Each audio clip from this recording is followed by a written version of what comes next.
ako nagtatanong kung nasan ka. Hindi na rin naghihintay ng tawag mo sa gabi. Unti-unti kong natutunang maging okay. Kahit minsan sumagi ka pa rin sa aking isip. May mga bagay talagang hindi kailangang pilitin. May mga pusong kailangan mo nang palayain. Baka sa paglayo natin mas makita natin kung ano ba talaga ang gusto nating maramdamin. Yeah, hindi ko naman sinabing wala na. Hindi ko rin sinabing nakalimutan na kita.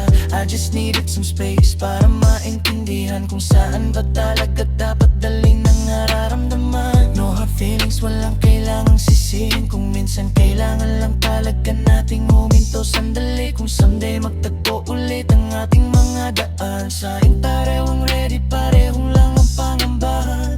At kung dumating ang araw na muli kang lumapit, kundi na tayo kailangang bumalik sa dati. Pwede nating simulan ng walang pangako. Dahan-dahan lang kung saan tayo dadalhin ito. Pinilit ko lumayo kahit gusto kitang lapitan. Pinilit kong umiti kahit may kulang sa aking tabi.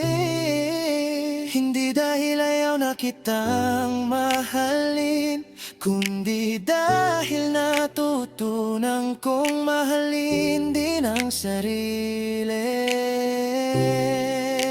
Pinilit ko lumayo, pero hindi para mawala. Baka kailangan lang nating hanapin ang sarili mo muna. At kung tayo talaga ang para sa isa't isa, kahit gaano kalayo, babalik din tayo sa tamang panahon.